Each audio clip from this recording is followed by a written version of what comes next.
আমার নাম নাদিয়া। নাদিয়া, বয়স কত? 24 চলতেছে। 24। নাদিয়া, আজকে যে সিক্রেটস, সেই সিক্রেটসটা আসলে আমি আপনাকে যখন শুরু করবো অনুষ্ঠানটা, তার আগে আপনাকে আমি বেশ কিছু জিনিস জিজ্ঞেস করছিলাম। আমি খুব অবাক হয়েছি বিষয়টা জেনে। আমার মনে হয় একটু ধারাবাহিকভাবেই শুনতে চাই। It's not a extraordinary case, প্রিয় শ্রোতা, it's a most common case, it's a family drama. এবং আমাদের সোসাইটিতে এই জিনিসগুলো খুব র্যাপিডলি গ্রো করছে, এই ফ্যামিলি ক্লামিটিগুলো। অনেকেই মনে করেন যে এগুলোকে ফ্যামিলির জিনিস ফ্যামিলিতে চেপে রাখাটাই বেটার, কিন্তু কেন হয় আসলে বিষয়গুলো, এগুলোকে ফাইন্ড আউট করার জন্য আমরা যেভাবে উপস্থাপন করলে আপনাদের জন্য বেটার হয় বোঝা, আমরা ঠিক সেভাবে উপস্থাপন করব। এবং এই অনুষ্ঠানের কিছু উদ্দেশ্য থাকে, আপনারা শুরুতেই জেনেছেন, সেটা মেনটেন করেই আমরা এখানে প্রচার করছি। আশা করছি আপনারা শুনবেন। ওকে, নাদিয়া, শুরু করুন আপনি। জি। আমি সাভারে থাকি। জি, থাকেন কোথায়? হ্যাঁ, আমার প্রশ্ন জিজ্ঞেস করতে ভুলে গেছে। সাভারে থাকছেন আপনি? জি। আচ্ছা, জন্ম জেলা কোথায়? জন্ম মিরপুরে আমার। মিরপুরে, মানে ঢাকা শহরেই বলা চলে। জি। আচ্ছা, ঠিক আছে, শুরু করুন প্লিজ। আমি যখন মিরপুর থেকে আমাদের জমিন কিনা হয় এই সাভারে। আপনার বাবা কি করতো? আমার বাবা ব্যবসা করতো। আচ্ছা, ব্যবসা করতো। জি। কয় ভাই বোন ছিলেন আপনারা? আমরা 4 ভাই 3 বোন। 4 ভাই 3 বোন। আপনি কি মানে সবার বড় না ছোট? না আগে 3 ভাই, তারপরে 3 বোন, আর আমার ছোট একটা ভাই। আমরা ওইখান থেকে এখানে আসি। আসার পরে এলাকায় 2তে ভর্তি হই আমি। তো 2তে ভর্তি হই, এইখানেই চলাফেরা করি। তো আমার বড় যে বোনটা ছিল, মেজো বোন, ওকে বরাবরে তো বিয়ে দেওয়া হয়েছে। তো মেজাপার বিয়ে হয়নি তখন। আর ওর মাথার ব্রেন অনেক ভালো ছিল, ওরে পড়ায় নাই। আমাদের এলাকাটা ভালো ছিল না তখন। আচ্ছা। সেজন্য ঘরেই থাকতো। আচ্ছা। আর আমারও ছোটবেলা কাটছে এইভাবেই যে আমার ভাইরা কোনো সময় বাইরে যেতে দিত না, কারোর সাথে মিশতে দিত না একসাথে। তো এরকম ভাবেই চলতেছিল। আস্তে আস্তে বোন বিয়ে হইলো বোনের। তো বোনের বিয়ে হওয়ার পরে আমি যখন ক্লাস 7-এ পড়ি, তখন আমাকে বাইরে পড়তেও যাইতে হইতো না, যাইতে দিত না আমার ভাইরা ইয়ে করতো যে কি, বাসায় আমার মাস্টার রেখে দিয়েছে, বাসায় এসে পড়াইতো। যখন 7-এ পড়ি, তখন আমাকে আমার বোনকে বিয়ে করার জন্য একজন আমার আন্টি আসে, একজনকে নিয়ে আসে। আচ্ছা আচ্ছা, মানে ঘটকালি করে আর কি। জি। তো আপারে না দেখার কারণে উনি বলতেছে যে ওরে আমার পছন্দ হয়েছে, আমাকে দেখছে। তো পছন্দ হয়েছে। এখন মা ছিল না বাসায়, কেউ ছিল না, সেজন্য আর কি কথা বলতে পারে নাই। আর এই পরে আবার আমার আন্টিকে পাঠাইছে উনি। তো এমনি উনি বলছে যে ও ছোট, তো কি হয়েছে, ওকে আমি এভাবেই আমরা কথা বলেছে। হ্যাঁ, কথা বলে রাখি। তারপরে নাদিয়ার ব্যাপারে, জি, আপনার বোনের মধ্যে কি আপনি সবচেয়ে বেশি সুন্দর ছিলেন আপনাদের বোনদের মধ্যে? জানি না, মানে এমন হতো কিনা যে আপনার বোনদেরকে দেখতে আসলে আপনাকে দেখি সবাই অ্যাটেনশন দিতে? আমি তো অনেক ছোট। আমার তখন কত, তখন বয়স কত আপনার যখন আপনার ব্যাপারে কথা হচ্ছে? তখন আমি ক্লাস 7-এ পড়ি। ক্লাস 7-এ পড়ি। আচ্ছা, ঠিক আছে। তো আমার উনি আসার পর ওনাদের সাথে কথা হয়। আমার ভাইয়া অনেক দিন পরে, কম হলেও 6-7 মাস পরে আমাকে একটা সিটিসেল ফোন দেয় মেজো ভাইয়া, যে উনি ফোনে কথা বলবে সেজন্য। তো এমনি কথা বলতাম ওনার সাথে। কথা বলতে বলতে উনি আমাকে, মনে করেন ছোট ছিলাম তো, যেভাবে যেই স্বপ্ন দেখাইতো ওই রকমই উনি আমাকে বলতো, দেখো আমি তো ঢাকায় থাকি। উনি ব্যাংকে চাকরি করতো, আমি ঢাকায় থাকি, আমাদের তো একটা নতুন সংসার হবে, A to Z একটা সংসারে যা হয় এরকম তোমারই নিয়ে যায়, কিনবো, এই সেই। তো আপনার সঙ্গে কথা বলার সুযোগ পেলো কিভাবে?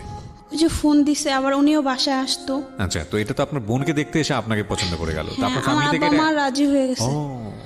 তো রাজি হওয়ার পরে আর কি ওনারা, আর ওদের বাড়ি থেকে কেউ তখন কিছু জানে না, জাস্ট শুধু ও আসা যাওয়া করে বলতে ওরকম না, এই অনেক দিন পরে একদিন এই আর কি। তারপরে উনি কি করলো, আমার এভাবে উনি আমাকে স্বপ্ন দেখানো শুরু করলো। আর আমারও সেই থেকে মাথায় ঢুকে গেছে যে আমার সংসার, এটা আমার স্বপ্ন এরকম, আমার অন্য কিছু ছিল না। তো এই 7 থেকে যখন 8-এ পড়লাম, তখন আমাদের স্কুলের সাথে কলেজ ছিল একসাথে অ্যাড করা। তো বলতেছে যে ইয়ে করছে, আমার ওই কলেজের ড্রেস পরা বা কলেজের ইয়েটা নাকি অনেক সুন্দর। আমার মানুষের স্বপ্ন থাকে যে বড় হয়ে তারা এটা সেটা হবে। আমার স্বপ্নটা ছিল আমি একটু কলেজে পড়বো, একটা কলেজের ড্রেস পরবো, একটা ব্যাগ থাকবে, আমার এটাই আমার ইচ্ছা ছিল হয়তো তখন। তো যেমনি হোক 8 পার করলাম, তখন ওর বোনকে আনছে আমাকে দেখার জন্য, যে আপু আমি তো একজনের পছন্দ করি এরকম, তুমি আসো। তোর বোন আয়শা আমাকে পছন্দ করলো না, যে অনেক ছোট, আর তুমি তখন ব্যাংকে চাকরি করো, পড়াশোনা শেষ করে ব্যাংকে চাকরি করতেছে। ও সে ক্লাস 8 এর একটা মেয়েকে পছন্দ করে বসে আছে। হ্যাঁ, তো ওনারা পছন্দটা করলো না আমাকে, তো বলছে তারপরও আমি ওকে বিয়ে করব। তো এই কথা বলার পরে ওর বোনটুন যারা আসে তারপরে চলে যায়। তো কিন্তু আমার আব্বা মা কথা বলার পরে ও বলতেছে যে ইয়ে করছে, ও যেহেতু আসে, তুমি কি চাও তোমার ফ্যামিলি থেকে? পরে বলতেছে যে আঙ্কেল আমি আব্বা তখন আমার কোনো ভাই বোন আমাদের সাথে অত ফ্রি না, আর আমার আব্বা মাও আমার সাথে অতটা ফ্রি না। আচ্ছা, তো আমার ভাবির সাথে উনি কথাটা তো বলছে, বলার পরে বলতেছে যে এ করছে এই ভাই ওরে তো বিয়ে করবেন, আব্বা বলছে, তো আপনার ফ্যামিলি থেকে তো রাজি হইল না, তো কি করবেন? তো বলতেছে যে রাজি না হইলে আমি ওরাকে বিয়ে করবো, আপনি আঙ্কেলের সাথে কথা বলেন, আঙ্কেল যদি বলে কাজী অফিসে নিয়ে যে বিয়ে করব তাইলে রাজি, আর আমার ফ্যামিলি লাগবে না। তো এইভাবে না আমার এর মধ্যে আবার আমার মেজো ভাবি একদিন ওর সাথে মেজো ভাবিরও কথা হইতো। একদিন একটা দেশে থেকে আমার ভাবির ভাই আসছে, তো আসার কারণে ও ভাবি কি জানি বলছে, সেজন্য উনি আমাকে বলতেছে যে তোমার বাসায় আরেকটা ছেলে আসবে কেন, এই সেই। তো আমার বাসায় আর কি আসছে কি, আমার অতটা মাথায় অত কিছু আমি ভাবিও নেই যে কেন আসলো বা কি জন্য সেগুলো বলতেছে, এই আর কি। তো তারপরে উনি আমার সাথে রাগ করে কথা বলে নাই। কথা না বলার পরে প্রায় অনেক মাস যাওয়ার পরে সে আমাকে বলতেছিল যে ইয়ে করছে। অনেক মাস পরে উনি আবার কথা বলার জন্য আমার সাথে চেষ্টা করতেছিল। আচ্ছা, তো চেষ্টার নাম কি ছিল? নাইম, যিনি ব্যাংকে কাজ করতেন। জি। তো উনি কথা বলার চেষ্টা করতেছিল, তো কথাও বলছিল। বলার পরে আমার ফ্যামিলি থেকে আমাকে চাপ দিতেছে যে অনেকজন আমাকে নাকি দেখতে আসতেছে, এখন আমাকে বিয়ে দেওয়া লাগবে, এই সেই। তো কি করবে এখন? আব্বারে যখন ও বললো যে কাজে অফিসে বিয়ে করবে, তখন আব্বা রাজি হয় নাই, যে সবার ছোট একটা মেয়ে, বংশেরও ছোট, ওকে যদি অনুষ্ঠানভাবে না বিয়ে দিয়ে অনুষ্ঠান না করে তাহলে কিভাবে হবে? তো আব্বা ফার্স্টে রাজি ছিল না, পরে ভাবি বুঝাইলো যে মেয়ে সুখে থাকলেই তো সব সুখ। তারপরে আর কি, এখন রাজি আমি স্কুলে গেলাম, স্কুল থেকে আসলাম, তখন আমার এখানে আরেকটা কথা আছে। কথাটা হচ্ছে গিয়ে মেয়েদের যে একটা ইয়ে হয়, বুঝতে পেরেছি আমি। হ্যাঁ, সেই সময়টা আপনি আসলে যেটাকে বলে হয় যে বয়সের দিক থেকে প্রিপেয়ার ছিলেন না। হ্যাঁ। তো আমার এইটা যখন ফাইনাল পরীক্ষা দেই, ওর সাথে তখন বিয়ের কথাটা তো হইতেছিল, আর তখনই যে মেয়েদের যে একটা পিরিয়ড না কি বলে, ওইটা হয়েছে। তো আমি অনেক কান্নাকাটি করছি, ওইটা সম্পর্কে আমার আইডিয়া ছিল না, আর আমার মাও তো ফ্রি না যে কি করব না করব। বাধ্য হয়ে মেজো ভাবিকেই বললাম, ভাবি আমাকে বলছে যে এইভাবে করো। তো এই ফার্স্ট আমার ফ্যামিলিতে আমি জানাইছি। এরপর থেকে এই জিনিসটা আমার কেন জানি লজ্জা লাগছে যে আমি কারোর সাথে শেয়ার না করি, আর আমাকে নিয়ে আর কেউ এই সম্পর্কে কোনো ধারণাও দেয় নাই। স্কুলে গেছি, ও আমাকে রাত্রে ফাইনাল আমাদের বাসায় জানাবে যে কি করবে, হ্যাঁ কবে বিয়ে করবে, কেমনি কি। বাসায় তো স্কুলে গেলাম অনেক আনন্দ নিয়ে, যে দেখ আমার বান্ধবীদের বলছে, দেখ আমাদের কি স্বপ্নটা সত্যি হইতেছে, এরকম এই সেই। তো বলছে যে হ্যাঁ খুশি, কালকে তো আমাদের মিষ্টি চকলেট খাওয়াইতে হইব। তা আমি বলছি হ্যাঁ খাওয়াবো। বাসায় আসছে, দেখি সবাই জানি কিরকম একটা ভার। তো আমি আর কিছু জিজ্ঞাসা করি নাই। রাত্রি মেজো ভাবি বলতেছে যে এখন ওইটা তো হইতেছে না, বড় ভাবির আরেকটা ভাই আছে, ও গার্মেন্টসে চাকরি করে, ও ইমিডিয়েটলি ওই দিন মনে হয় সোমবার দিন ছিল, মঙ্গলবার দিন আমাকে আংটি পরাইতে চাইছে। তারপর বলছে যে আমাদের ফ্যামিলিতে গার্মেন্টসের কাউরে দেই নাই, মেয়েরে কিভাবে দেই? তা আমি বলতেছি ওই আরেকটা গার্মেন্টসের মানুষ আসবে কোথা থেকে, আমার তো ওইটা নাইমের সঙ্গে বিয়ে ঠিক হয়ে আছে। হ্যাঁ। তো এই কথা বলার পরে আমি কিছু বলিনি, আমি কেন জানি কাঁদতেছিলাম। পরে সকালে ভাবি বলতেছে যে নাইম তো ফোন দিছিল, আমি কি বলছে, পরে বলতেছে ওর সাথে একটু ঝামেলা হয়েছে। কি ঝামেলা? ও বলতেছে ও ঢাকাতে অনেক বছর যাবত আসে, চাকরিও করতেছে অনেক বছর, তো এখানে তো ও চাইতেছে যে তোমাকে গহনাগাটি সব দিয়ে দিতে। ওর বাবা মা তো রাজি না গহনা দিয়ে তাদের ইমপ্রেস করবে। তো আব্বা বলে দিছে যে গহনা টহনা কিছু না দিলে আমার মেয়ের ফার্নিচার দিয়ে দিতাম। তো আমাকে আগেই বলছিল যে দেখো ঘরে তুমি যে বসবা, এসে ফ্রিটাও আমি বানায় নিছি। তো এইগুলো নিয়ে কথা কাটাকাটি হয়েছে, পরে ও আমার কাছ থেকে সরে গেছে, আর কিছু হয়নি। তো না, এইটা পরীক্ষা দিয়ে পাশ করে আবার 9-এ উঠলাম। 9-এ ওঠার পরে আমার শ্বশুর স্কুলের এখানে যা দাঁড়ায় থাকতো, মানে যার সাথে বিয়ে হবে, তো দাঁড়ায় থাকতো। তারপর আমার এক মামার মাধ্যমে আমাদের বাসায় যায়, ওনাদের পছন্দ হয়। প্রথম সাময়িক পরীক্ষা আমি মনে হয় 2টা দিছি, তারপর আমার বিয়ের কথা চলতেছে, মানে উনি গেছে। তো ফার্স্টে আমার শাশুড়ি গেছিল, যাওয়ার পরে আমার শাশুড়ি আমাকে দেখে পছন্দ করে আসছে। পরে আমার দেওর আর আমার যা আর উনি যায়। তো যাওয়ার পরে আমার বাসায় সবাই বলতেছে যে যা আসছে যেহেতু এটা তোমার ভাসুর টাসুর হবে কিছু। তো আমিও ভাবছি যে সেটা ভাসুর, আর সাথে যে দেওরটা গেছে আমি তারে ভাবছি যে ওইটা হবে আমার হাজবেন্ড। নাইমের পাটটা চুকে গেল। জি। আচ্ছা। তো এখন গেল, আমাকে পছন্দ টছন্দ হইলো, ওনাদের কথাবার্তাও সব ক্লিয়ার। পরে এখন অনুষ্ঠানও হয়ে গেছে, সবাই আসতেছে, তো আর কি করবে, বিয়ে হইলো, শ্বশুর বাড়িতে গেলাম। মানুষের যে একটা বোঝা বা কি ওগুলা কোনো কিছুই বুঝতাম না। আমি ভাবছি যে বিয়ে বাড়িতে যেভাবে গেলে যা হয় আর কি, তা এভাবে আমার বিয়ে হইলো, গেল কিছুদিন। তো যাওয়ার পরে বিয়ে কার সঙ্গে হলো? ওই যে যারে ভাসুর মনে করছি তার সাথে। আচ্ছা, মানে সেটা তো অন্য হিসাব, নাইমের সঙ্গে তো বিয়েটা হলো না। না। তাহলে যে যার সঙ্গে হলো উনি কি করতো পেশায়, বিয়ের আগে যেটা জানতেন? বিয়ের আগে বাইরে ছিল। আচ্ছা, বাইরে ছিল, বাইরে থেকে এসছে, হ্যাঁ। আপনার ফ্যামিলি রাজি হয়ে গেছে, যেহেতু আপনার বারবার বিয়ের কথা আসছিল ফ্যামিলিতে, সবকিছু মিলিয়ে আপনাকে একটা বিয়ে দিয়ে দিল আর কি। কিন্তু ছেলে এটা ছিল না, কোনো আত্মীয় হতো আপনাদের? জি না। ওকে, তারপর? এভাবে কিছুদিন গেল। তো আমার বিয়ের 1 মাস 15 দিন পরে আমার পেটে ব্যথা শুরু হয়। তো ওইটার চিকিৎসা কিছুটা নেয়, 2-1টা ইঞ্জেকশন দেয়, কোনো ডাক্তার দেখায় না, এমনিতে ইঞ্জেকশন দেয়, ব্যথার কমে। বিয়ের 1-1.5 মাস পরে আমার গলা দিয়ে রক্ত পড়ে। কেন? এটাও কোনো জানি না, আচ্ছা। হঠাৎ করে। আচ্ছা। তো এরকম অনেক ডাক্তার দেখাইছি, কিছু ধরা পড়ে না। তারপরে ওনারা চিকিৎসাও করছে, কিছুই হয় না। ওকে। তারপর হঠাৎ করে একদিন নিজেই বন্ধ হয়ে গেছে, 1 মাস পুরো একটানা ছিল। ওকে। তারপর আস্তে আস্তে এরকম করতে করতে আমাদের ফ্যামিলির যে একটা ফার্মেসি ডাক্তার থাকে, উনি বলতেছে যে ইয়ে করেন কাকি, আমাদের ভাই হয়, তো কাকি ওরে না একটা বেবি নিতে বলেন, তাইলে মনে হয় ওর রোগ টোগ চলে যাবে। ডাক্তারকে না দেখিয়ে এই সাজেশন দিয়েছে? হ্যাঁ। আচ্ছা। তো আমার তখন বিয়ের 1 বছর হয়েছে নাকি, হ্যাঁ হয়েছে সম্ভবত, তাও শিওর জানি না। তো বাচ্চা নিয়েছি, ছেলে হইলো। তো হওয়ার পরে আমি ইয়ে করলাম, আমার হাজবেন্ড তো আমার ছেলেরা 2.5-3 মাসে রেখে চলে গেছে বাহিরে। তো অতদিন আমার কাছেই ছিল। বাহিরে চলে যাওয়ার পরে শ্বশুর শাশুড়ি আমার মানে ওরকম অত সুবিধার ছিল না। মানে হয়তো কি, সংসারে যদি আমরা 5 জন থাকতাম তাহলে উনি আমাদের কি মানে আমাকে সব 5 জন থাকলে ওনারা 4 জনের খাবারটা দিত, আর হয়তো না খায় থাকতাম, বা দেখা যেত যে খাবার নাই, এরকম কিছু। সব মিলে কি মানে যৌথ পরিবার ছিল, সবাই মিলে একসঙ্গে থাকতো? সবাই বলতে যৌথ কি, আমার যা আমার কাছে আমাদের সাথে ছিল না, বাপের বাড়িতে থাকতো, আর শ্বশুর শাশুড়ি আর 3টা দেওর, সবাই একসঙ্গে থাকতো। হ্যাঁ। আচ্ছা।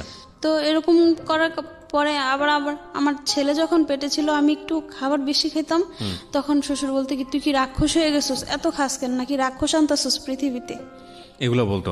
হ্যাঁ। আপনার জামাই তখন দেশের বাইরে? হ্যাঁ। না না, তখন দেশে। দেশে? আপনি জামাই বলতাম ওরে, ও বলতো কি, থাক বলুক, মুরব্বী মানুষ বলছে, কি হয়েছে তা। আর ও আমার জন্য শুকনা কোনো খাবার কোনো সময় আনতো না। আমি যে পিল খাইতাম আমার অনেক খারাপ লাগতো, আমার বাসা থেকে বিস্কিট যত খাবার যা আছে সব এনে দিত। এনে আমি আমার বাবার বাড়িতে মানে ওগুলাই খাইতাম। তো আস্তে আস্তে এইভাবে সময়গুলো কাটলো। ও যখন বাইরে চলে যায়, ওনাদের খাবার আর সবকিছু মিলে A to Z আমার কাছে, আমার উপর আরো বেশি শুরু হয়ে গেল। হ্যাঁ। তো আমি ওরে বলছি যে আমি বাসায় চলে যাই, আমার এখানে ভাল লাগে না। আর বাসায় তো ভাইয়ারা যখন স্কুলে যাইতাম তখন বলতো কি, স্কুলে যে যাইতেছিস, কোন ক্লাসে কোন বেঞ্চে বসিস, সব কানে আসে। আবার বাসা থেকে বের হইতে দিত না, কোনো ছেলেদের সাথে ভয়ে কথা বলতাম না। বাসায়ও সেই একই রকম। এখন বিয়ে হয়েছে, বিয়ের পরেও সে একই রকম। আমার এক বান্ধবী দেখা হয়েছিল ওর সাথে, ও বলতেছে তোমার ফ্যামিলি এটা কোনো ফ্যামিলির পর্যায়ে পড়ে। তো আস্তে ধীরে আমার কেমন যেন একটা খারাপ লাগা শুরু হলো, যে আপনার শ্বশুর বাড়ির লোকজনের প্রতি? সেটা তো লাগছে, আমি আমার বাপের বাড়িতে চলে আসছি। আচ্ছা। ছেলে হওয়ার পরে, ছেলে হয়েছে, ছেলের দুধ দেয় না, ও আমাকে ঠিক মতন টাকা পয়সা দেয় না। তো বাসায় আসি, হয়তো 10 টাকা দিলে 10 টাকা থেকে ছেলের জন্য আমাকে 12 টাকার খাবার দুধ টুধ আনা লাগতো, হ্যাঁ। নিজের খরচ হইতো না, আর নিজে ওরকম খরচ বুঝিও না, ঘর থেকে বের হইও না, আর জানিও না জগৎ সম্পর্কে। তো এমনি সেমনি যাই হোক, এখন হঠাৎ করে ও এই কথা বলার পর থেকে আমার জানি কেমন একটা খারাপ লাগলো। কে বলেছে, কি বলেছে? আর আমার একটা বান্ধবী বলতেছে যে তুমি যে এভাবে চলো, এটা কি কোনো জীবন, মানুষের জীবন, পশুর আপনি জীবন? তখন স্কুলে পড়তেন? না না, পড়া বন্ধ করে দিয়েছেন? আমার পড়া বন্ধ। আচ্ছা, তখন এই কথা বলার পরে আপনার রিয়েলাইজেশন হচ্ছে যে না, ভালো না, আমার ভালো লাগছে না বিষয়টা। হ্যাঁ, কারণ আমার বিয়ের আগে যখন বিয়ের কথাবার্তা চলতেছে, তখন আমি মনে করছি যে আপারা শ্বশুরবাড়ি থেকে কত সুন্দর করে আনন্দ করে আসে, আবার শুনি জামাইদের সাথে ঘুরতে যায়, তা আমিও মনে হয় কোনোদিন ঘুরতে যাব। তো এরকম এগুলো হওয়ার পরে আমি আবার ইয়ে করলাম। আমি বলি তা আমার হাজবেন্ড এরকম না, সবাই এগুলা বলে, আমি তো একটা স্বাধীনতার জীবন চাইছিলাম, ওই জিনিসটা পাইনি। আমার পরে একদিন আমার ফোন আসে, ফোন আসার পরে বলতেছে যে আমাকে চিনবেন না, রং নাম্বারে ফোনটা, আমি নাম্বারটা চিনি না। তখন মনে হয় ফার্স্ট ফোন নিছে, একটা বটন ফোন। এটা বিয়ের কতদিন পরে? আমার ছেলে হওয়ারও পরে। মানে সেটা কতদিন পরে আর কি? আমার ছেলের বয়স তখন 1 বছর সম্ভবত। আচ্ছা, বিয়ের কতদিন পরে আপনার ছেলে হয়? 1 বছর পরে। 1 বছর পরে, মানে এটা আপনার বিয়ের 1-1.5 বছর পরের ঘটনা? হ্যাঁ। জি, বলেন তারপর। তো উনি ফোন দেয়, কিছুদিন কথা বলতে বলতে আমার একাকিত্বটাও দূর হয়ে যায়, কারণ ও বাইরে থাকে, ও আমার সাথে অতটা যোগাযোগ ও করে না। তখন দেশের বাইরে থাকতো আপনার হ্যাঁ, হাজবেন্ড? আমার ভাইদের মানে দেখতাম যে তার ছেলে মেয়েরা কত আদর করে, ভাইয়ারা ছেলে মেয়েদের আব্বা মা ছাড়া কোনো কথাই বলতো না। তো আমার ছেলেরও কোনো সময় ও বাবা বইলা ডাক দেয় নাই, আর কোনো সময় কোলেও নেয় নাই, এটা নাকি ওর লজ্জা লাগে। তো আমি ওনাদেরটা দেখা কিরকম জানি আমার একটা খারাপ লাগা শুরু হইতো, যে এরকম কেন, আমিও এরকম কিছু একটা পাইতেছি না, আবার আমার ছেলেও এতিমের মতন, শ্বশুর শাশুর কাছে যাচ্ছি না, তারা এই সেই, আবার হচ্ছে গিয়ে ওনারাও এরকম। তো আমার এরকম খারাপ লাগা শুরু হইলো আস্তে আস্তে, শ্বশুর বাড়ি থেকেও পাচ্ছি না, বাপের বাড়িতেও পাইলাম না, এখন হাজবেন্ডও এরকম। তো এরকম করতে করতে আমার ও ফোন দিত, তখন নামটা জানতে পেরেছেন লোকটার? হ্যাঁ। কি নাম ছিল? ফার্স্টে তো এইভাবে ভুলভাল নাম দিছে, তারপরে নাম হচ্ছে তার রাসেল। রাসেলের সঙ্গে আপনার কথা হতো? হ্যাঁ। ততদিনে কি জানতে পেরেছেন ও কি করে, কোথা থেকে পেয়েছে নাম্বার, বা কি অবস্থা? না। তখনও জানতে পারেননি? প্রায় 6 মাসের মতন রং নাম্বারে কথা বলতেছি। তো আমি বলতেছি, দেখেন আপনি এইভাবে আমার সাথে কথা বলতেছেন, আপনি করেন, আপনি ঠিকানা হইলে দেন, নইলে আপনি আমার সাথে আর কথা বললেন না। তো বলছে আচ্ছা ঠিক আছে, আমি ঠিকানা দিব। পরে আমি আমার আপার বাসায় যাই, এই মিরপুরে, বলছে যে আমি ওইখানে থাকি, ওইখানে তোমার সাথে দেখা করবো। আপার বাসায় যাওয়ার পরে বলতেছে বিকালে মানে ওই টাইমে আমি তোমার সাথে দেখা করবো। তো বাসা থেকে বের হয়েছি, সে নাই। আপনি এরকম করতেছেন কেন আমার সাথে? আপনার সাথে দেখা না করলে না করবেন, আর কথা না বললে একবারে ক্লিয়ার বন্ধ হয়ে যাবে। আপনার সম্পর্কে জানছিল যে আপনি বিবাহিত, আপনার বাচ্চা আছে একটা? হ্যাঁ, আমি সব বলছি। ও সব বলেছেন ওনার সাথে? হ্যাঁ। ওনার ইন্টেনশন কি ছিল? উনি আমার সাথে কথাই বলতো, জাস্ট ফ্রেন্ড, যে হ্যাঁ আমি তোমার ফ্রেন্ডের মতন। ওকে। এরকম ফার্স্টে আপনি কথা বলতো। তো কথা বলতে বলতে হঠাৎ করে সে আমাকে পরিচয় দিল যে আমি তোমার মানে ভাবির ভাই। আসলে কি তাই ছিল? ওকে, তার মানে আপনাকে সে আগে থেকে চিনতো? হ্যাঁ। তো আমি বলছি, ভাইয়া আপনি এতদিন আমার সাথে এরকম করলেন, ছি এই সেই। তো বলছে তো কি হয়েছে তোমার? আপন ভাবির ভাই? হ্যাঁ।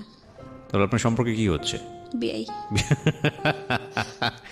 ওকে, হ্যাঁ, তারপর? তো কথাটা তো হয়তো তখন বললাম যে ভাই এগুলা করলেন আপনি, এটা কি ঠিক কাজ করলেন? বলছে হ্যাঁ কথা বলতেছি, ফ্রেন্ড যেহেতু বানাইছো এখন আর কথা বললো না, আর বাসায় করে জানেও না। তো আস্তে আস্তে এখন ফ্রেন্ড থেকে দেখতেছি গভীর কোনো একটা সম্পর্কে যাচ্ছে। গভীর বলতে ফোনে উনি আমার সাথে লং টাইম, ওনার সাথে যদি 24 ঘন্টায় 23 ঘন্টা কথা বলতাম, হাজবেন্ডের সাথে জাস্ট শুধু 10 মিনিট কথা বলতাম, এরকম মানে সারাদিন। বাইরে, তখন হাজবেন্ডও দেশের বাইরে? হ্যাঁ। একটা জিনিস খেয়াল রাখবেন যে ওনার সম্পর্কে উনি যিনি যোগাযোগ করেছে তিনি ওনার সম্পর্কে জানতেন, এবং ওনার হাজবেন্ড দেশের বাইরে এটাও জানতেন। সো সুযোগটা নিচ্ছে আর কি আলটিমেটলি। আর ইনিও বয়স যেহেতু অনেক অল্প এবং বিষয়গুলো তেমন একটা জানা ছিল না, একাকিত্ব খোঁজানোর জন্য উনি ওনার সঙ্গে কথা বলতেন। So situation is a big fact. এবং আজকের এই অনুষ্ঠানটা শুনে সবারই একটা অনেক বড় শিক্ষা হবে যে আসলে আমাদের এই সামাজিক সম্পর্কে জড়ানোর আগে আসলে ফিউচারটা কিছুটা হলেও চিন্তা করে নেওয়া উচিত। নইলে মানে একটা হচ্ছে যে আমি জেনে শুনে ভুল করেছি, সেটার মধ্যে একটা লজিক থাকে। আরেকটা হচ্ছে যে না, আমি জানি না, হঠাৎ করেই একটা ভুলে পড়ে গেলাম, কিন্তু সেটার জন্য আমাকে জীবনে অনেক বড় পস্তাতে হচ্ছে। সো দুটোর মধ্যে কিন্তু একটা বিস্তর তফাৎ আছে আর কি। হ্যাঁ, তো তারপর? তারপরে আমি মানে ওনার সাথে এইভাবে কথা বলতে থাকি, বলতে বলতে একটা পর্যায়ে মানে তাকে আমার কষ্টগুলো শেয়ার করা শুরু করলাম। আগে সে আমাকে কষ্টগুলো শেয়ার করলো। কষ্টগুলো শেয়ার করার মোমেন্ট আসছে মানে তার সঙ্গে আপনার খুব ভালো সম্পর্ক হয়ে গেছে। হ্যাঁ, ফোনে অনেক ভালো সম্পর্ক হয়ে গেছে। কারণ এই বিষয়গুলো যখন আপনি শেয়ার করবেন তাহলে সামহাও তো সে জেনে যাবে, ফ্যামিলি মেম্বাররা জেনে যাবে, সেটারও একটা ভয় ছিল। না, সে আমাকে আগে বলছে, দেখো আমি এভাবে এভাবে কষ্ট করে অনেক কষ্ট করে বড় হয়েছি, এখন পড়াশোনা করতেছি ভার্সিটিতে। তো সবকিছু মিলে আমি খুব মানে কষ্টে বড় হয়েছি। আমার বাবা মা তো তো মানে ভার্সিটিতে পড়তাম, আমার বাবা মা স্কুলে থাকা অবস্থায় প্রেম করে বিয়ে করছে, তো ফ্যামিলি থেকে তাদেরও বের করে দিছিল। সেজন্য সে অনেক কষ্ট করে বড় হয়েছে। তার মা নাকি সে এখনো বাড়িতে গেলে মারে, তো এগুলো বলতো আমার খুব কষ্ট লাগতো। তো আমিও আস্তে আস্তে ও নিয়ে যেভাবে বললো আমিও সেভাবে তার কষ্টে আমিও শরিক হয়ে গেলাম, আর আমিও বলা শুরু করলাম। তো এভাবে বলতে বলতে তখন ছেলের এসে বাবার পরিচয় দেয়, বলে কি আমি তোমার ছেলের বাবা হব, রাজি নাকি তুমি?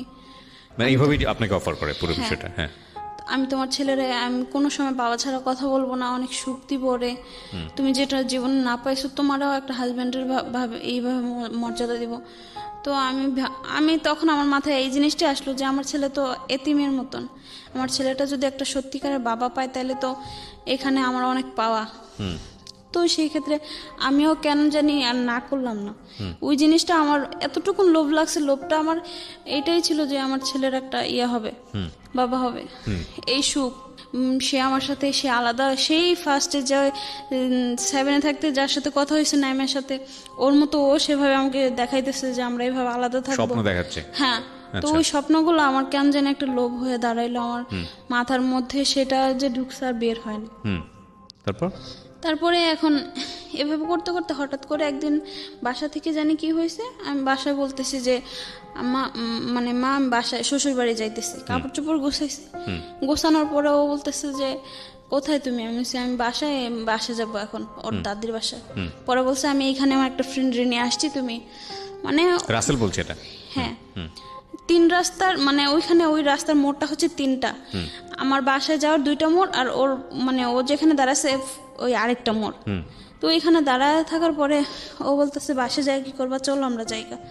তো আমি কোনো কিছু ভাবলাম না, আর বাসা থেকেও ওরকম কিছু প্রিপারেশন নিয়েও আসিনি।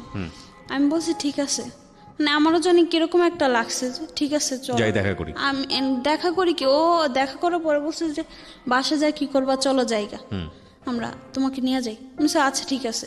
আমি কিছু ভাবলাম না। মানে কোথায় নিয়ে যাবে? সে আমাকে নিয়ে যাবে যে যেভাবে, আমি কিচ্ছু জানি না। আমিও কেন জানি বললাম যে আচ্ছা ঠিক আছে, ঠিক আছে বলে ও যে একটা সিএনজি নিল, ওই সিএনজিতে আমিও উঠলাম, উঠে ওর সাথে আমি চলে গেছি। এটা হচ্ছে বিকালে রওনা হয়েছে। বাচ্চা কোথায় তখন? আমার সাথেই আছে। আপনার ছেলেটা আপনার সঙ্গে? হ্যাঁ, শ্বশুর বাড়িতে আসবো এই কথা বলে আমি আসলাম। আচ্ছা, ও সবকিছু জানতো আপনার? হ্যাঁ, সব। আচ্ছা, কোথায় যাচ্ছেন কি করতেছেন সবকিছু জানতো? ওকে, তারপর? তো এরকম ওর সাথে গেলাম, যাওয়ার পর রাস্তাতে আমি বলছি আচ্ছা বাসায় কোনো সমস্যা হবে না? পর বলছে বাসায় যেখানে যাবা সেখানে যা ফোন অফ করে দিলেই হবে। তো আমি বলছি আচ্ছা ঠিক আছে। তো ফোন অফ করে দিবে, এখন গেলাম। ও উত্তরায় থাকতো, তো সেখানে গেলাম।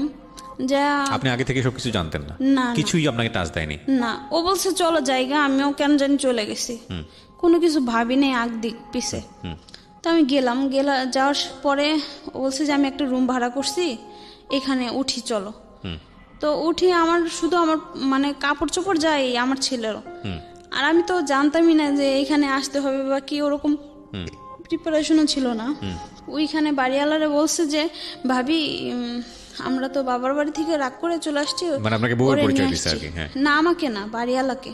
তো ওই বাড়িওয়ালা মহিলা বলছে আচ্ছা ঠিক আছে থাকো, সমস্যা নেই, আমাদের বাসায় এই যে রুমটা খালি ওই রুমে একটা চৌকি ছিল, তো এইটাতেই থাকো, পরে আস্তে ধীরে সব আইন, যেহেতু রাগ করে আসা বসছে এখানে তো আর কিছু করার নেই।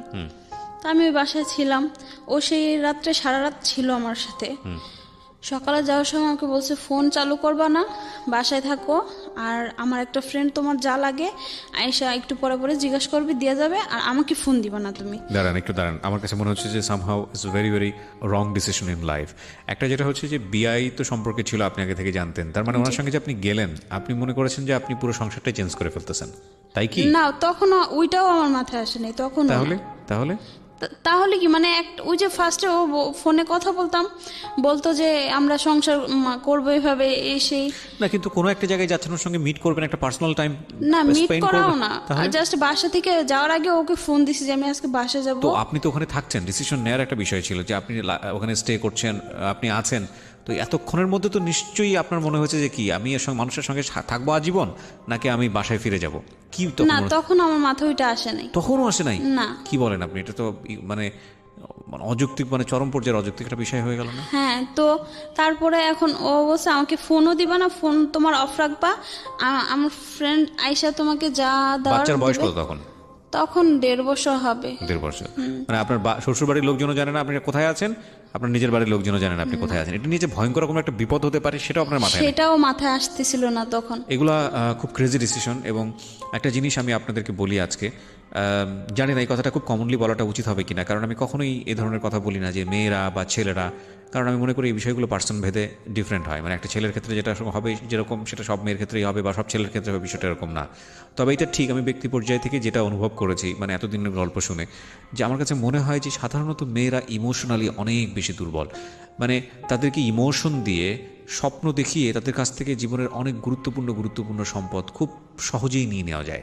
এবং এই ইমোশনের জায়গাটা, মানে একটা মেয়েকে আপনি সরাসরি ভালোবাসেন এই কথাটা যদি আপনি এভাবে বলেন, তাহলে সে পছন্দও করতে পারে, অপছন্দও করতে পারে। কিন্তু যদি তার জন্য দিনে 5টা কবিতা লেখেন, তাহলে এই মেয়েটা আপনাকে পছন্দ না করলেও আপনাকে না বলার ক্ষেত্রে অন্তত 10 বার চিন্তা করবে। আমি মনে হয় বিষয়টা বোঝাতে পেরেছি আপনাদেরকে। সো এই জায়গাগুলো খুব উইক সাধারণত কমনলি মেয়েদের ক্ষেত্রে। এটা নিয়ে খুব বড় বড় দার্শনিকদের খুব চমৎকার সুন্দর কথা আছে, কিন্তু আমার মনে হয় যে তারপরও একটু সেকেন্ড থটটা থাকা উচিত। দেখুন এই ভদ্রমহিলার সংসার আছে, সব কিছু আছে, এই ছেলেটার সাথে তার কোনো ফিউচার কোনো প্ল্যান ছিল না। সেই অবস্থায় সে বাড়ি থেকে বের হয়ে গিয়ে একটা রাতে স্টে করছে এবং সেখানে রেখে দিয়েছে তাকে, ঠিক আছে তুমি ডোন্ট টেক এনি ডিসিশন যে যাবা না, ফোন বন্ধ রাখো, কি একটা অবস্থা। যাই হোক, তারপরে আমি তখন আমার মাথায় আসে না। ও মানে যখন ফোনে কথা বলতাম তখন ও আমাকে বলতো, এইভাবে তো বলছে যে অনেক কষ্ট পাইছে বা কষ্ট করতেছে।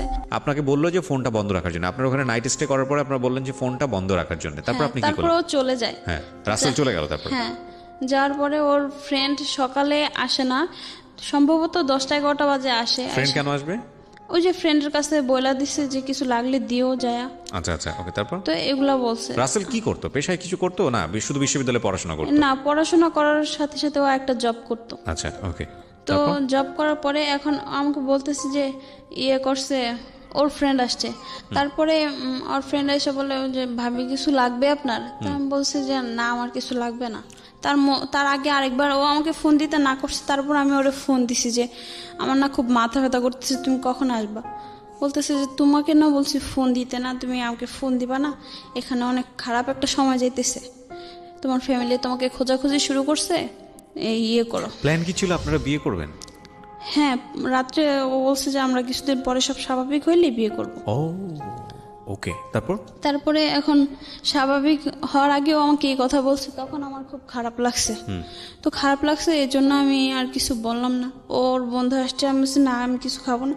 ও আমার ছেলের শুধু একটা জুস কিনে দিয়ে যায় ওর ফ্রেন্ড। তো ওই জুসটা ছেলেটা খায়, সেদিনও সারাদিন আসে না, তার থেকে ধরে আর ও আসেই না বাসায়। তো বাড়িওয়ালা বলতেছে তো তোমার ঘরে কি আছে, কি খাইতেছো? ছেলেটা গেছে, এভাবে আসে না। আমি ও একটু ব্যস্ত কাজের জন্য। ও আমাকে সব শিখিয়ে দিছে যে বাড়িওয়ালার এভাবে বলবো, আমরা কিন্তু এগুলো বলছি ফাইসা যাবো, কিছু বলবা না। তো আমিও বলছি যে একটু কাজে ব্যস্ত, আসতে পারে নাই। তো বাড়িওয়ালা আমাকে নিয়ে ওর কাছে তো আমি 4-5 দিন ছিলাম। বাড়িওয়ালা 3 দিনের দিন আমাকে একটু ভাত দিছে, যে বুকের দুধ খায় বাচ্চা, তুমি না খায় থাকবা কিভাবে? তো আমি ওই একবেলাই ভাত খাইছি। ভাত খাওয়ার পরে ওর ফ্রেন্ডও আর আসে নাই, আর ছেলের ওইখান থেকে একটু কিছু খাবার খাওয়াইছিলাম, ওই ছিলাম। তো থাকার পরে আমি আমার বাসা থেকে খোঁজ নিতে আমি আবার আমার ফোনে যার নাম সেভ করছি, তো আমার একটা দেওয়ার দেখে ফেলছে। তো বলছে ভাই উনি দেখলো কিভাবে? ওই যে ফোন দিত অনেক শ্বশুরবাড়িতে থাকতেও। না সেটা তো আপনি তো তখন ওই বাসাতে আছেন, তখন তো আপনি সিদ্ধান্ত নেননি কি করবেন না করি নাই, কিন্তু বাসায় তো আসা যাওয়া হইতো শ্বশুরবাড়িতে। ওইখান থেকে আপনি আবার আসতাম যাইতাম এরকমই, কিন্তু বেশি বাসায় থাকতাম। আপনাকে তো লোকজন খুঁজতেছে, তো আপনি শ্বশুর বাড়িতে আসলে তো আপনাকে আটকে ফেলবে। না তখন না, আগের গল্প এই যাওয়ার আগে, হ্যাঁ যাওয়ার আগের গল্প বলছেন আপনি? হ্যাঁ, মানে এটা? আমার Okay. দেওয়ার দেখে ফেলছে। তো ও এভাবে মেজো ভাই জানা ফেলছে যে ভাইয়ের ইয়েতে গেলাম, জানা ফেলছে। জানার পরে ওনারা বলতেছে যে কি এটা কি করলাম, এই সেই, আমাকে ওইখান থেকে নিতে আসছে। তো আমি বলছি যে আমি যাব না। পরে ভাই বলতেছে যে ভাই আর তার শ্বশুর আসছে যে তুমি যা চাবা তাই হবে, যদি ওরে বলো শাস্তি দিবা তাহলে আমি শাস্তির মানে এই কারে শাস্তি দিবে? রাসেলকে? হ্যাঁ, ভাবির বাবা বলতেছে যদি ওকে শাস্তি দিতে চাও তাহলে আমি সেটাতেই একমত হমু, আর যদি বলো ওর সাথে সংসার করবা কিভাবে করবা সেটা আমি করাই দিব। ওকে। তো আমাকে ওইখান থেকে নিয়ে আসলো। এদিকে আবার ও আয়সা পড়ছে আমার তখন বাড়িওয়ালা সব বুঝে গেছে যে ঘটনা কি, নাকি তখন বাড়িওয়ালা বুঝে নাই? হ্যাঁ, বুঝে গেছে। আচ্ছা। তো বুঝে গেল। তো উনি অতটা ইয়া করে নেই। তারপরে আসলাম, রিক্সায় উঠছে। আমি ভাবছি যে ভাবির না সরি ভাই আর ভাবির, তখন আমার ভাইয়ের বন্ধু আর ভাবির আব্বা, এই তিনজন, আর আমি আর ও, তাইলে এক রিক্সাতে দুইজনেই উঠতে পারি। ও আমার সাথে আসলো না। আচ্ছা। যখন আমরা একটা ও আপনাকে গিয়ে ধরেছে কি মানে? তখন আপনার এই ছেলেটাও ছিল, রাসেলও ছিল আপনার সঙ্গে? না, তখন ও ছিল না। ও জানতে পারছে। জানতে পারার পরে ভাইয়ারা গেছে আমাকে আনার জন্য। তো আমি ভয় পাইছি। আমার ভাইদের অনেক আগে থেকে, মানে বিয়ের আগে থেকেই তো ভয় পাই, তখনও ভয় পাইতাম। তো আমি মনে করছি যে আমি গেলে না আমার না মাইরেই ফেলবে, সেজন্য। তো ওই ভাবির বাবা বলছে মা তোমার গায়ে একটা টোক্কাও পড়বে না, কিছুই হবে না, তুমি যাও। না, কিন্তু রাসেল আপনাকে রিক্সার ব্যাপারটা আসতেছে কেন? ওকে আপনি পেলেন কোথায়? ও নিয়ে আসছে যে আমি অমুক জায়গায় রাখছি, ও স্বীকার ও করছে। আচ্ছা, ওই নিয়ে আসছে। হ্যাঁ, ও ছিল না স্বীকার কিন্তু করছে। ও আসছে আপনার সঙ্গে। আচ্ছা, তারপর? তো স্বীকার করার পরে করছে। আমরা ভাইয়া সিএনজি নিয়েছে। সিএনজি নেওয়ার পরে আমাকে সরাসরি বাসায় আনে নেই। না আনার কারণে আমার আপার বাসায় রাখছে। এদিকে আবার আমার ছেলের বাবা বিদেশ থেকে আসছে যে এরকম ঘটনা, ও অনেক কষ্ট পাইছে সেজন্য আসছে। আসার পরে আমাকে না দেখতে পায়া সেও বাসায় অনেক ঝামেলা করছে। তা আমার বড় আপার বাসা থেকে আমার নিয়ে আসছে। তারপরে ওই আপার বাসা থেকেও আমাকে নিয়ে আসছে। নিয়ে এসে আমার বাবার বাড়িতে রাখছে আমাকে। তো আমার বাবার বাড়িতে রাখছে আমাকে, একটা রুমের মধ্যে রাখছে। রুমের মধ্যে কিছু নাই, বাইরে ওনারা তালা দিয়ে রাখছে। মানে ও আসলে, আমার ছেলের বাবা আসলে ওর সাথে দেখা করতে দিবে না, কিছু না, এই জন্য। এইভাবে মানে কিছুদিন গেল বলতে আমি যে রুমের মধ্যে ছিলাম আমাকে কোনো খাবার টাবার আমাকে আমার মা দেয়নি। আর ভাবিরা রাগ যে ভাবির ভাইয়ের সাথে গেছি, এখানে মা হয়তো বা ভাইয়েরা হয়তো কিছু বলছে, তোর ভাইয়ের সাথেই গেল, সেজন্য দুইটা ভাবি বাসায় ছিল, দুটার সাথেই আমার কিছু হয় নাই, কিন্তু তারা আমাকে কোনো খাবার দিবে না। আমার বাবা মা তো আমাকে বিয়ে দিয়ে তারা আলাদা আলাদা। কোথায় তখন আপনার ছেলেটা? কোথায় আমার ছেলেটা আমার কাছেও দেয় নাই। আমাকে একটা ঘরের মধ্যে আটকায় রাখছে। আটকায় রাখা ওর সাথেও দেখা করতে দিবে না, আর তারা খাবারও দেয় না। তো ওইখান থেকে আনার পরে 4-5 দিন পরে আমার মানে আমি দরজাটা একটু খোলা পাই, গোসল করব বলছি, এই জন্য। তো বাইরে গেছি, বাইরে যাই আমি একটা পাশের বাড়ির ভাবিরে বলতেছি, সে ভাড়া থাকে, বলি কি ভাবি আমার একটু ভাত দেন, আমার খুব ক্ষুধা লাগছে। এই 10 দিনে আমাকে উনি কয়টা ভাত দিল, এই 2 বেলা ভাত খাইলাম। তো ভাত খাওয়ার পরে আস্তে ধীরে মানে আমার শ্বশুরবাড়ি থেকে কেউ মানবে না, আর বাবার বাড়িতেও বলতেছে যে কেউ করবে না, ওর কাছে দিবে না, হয়তো ও নিলে সুখে রাখবে না, বা দেখা যাইতেছে যে আরেকটা বেবি টেবি পেটে দিয়েটে তারপর তারা মানে রাজি হবে না। এগুলো মানে তাদের অন্যরকম মন মানসিকতা, আমার হাজবেন্ড আমার সাথে খারাপ কিছু করবে, দিবে না। এভাবে সব স্বাভাবিক হবে। ও স্বাভাবিক করতে চাইছে, কিন্তু শ্বশুরবাড়ির কেউ হইতেছে না, আর বাপের বাড়ির থেকেও ওনারা করতেছে না। আমার ভাইয়া বলছে যে তুমি কি করতে চাও, হ্যাঁ তুমি যদি চাও তাহলে ওর কাছে দিব, আর যদি না চাও তাহলে দিব না, ওর সাথেই আমি রাসেলের সাথেই বিয়ে করাই দিব।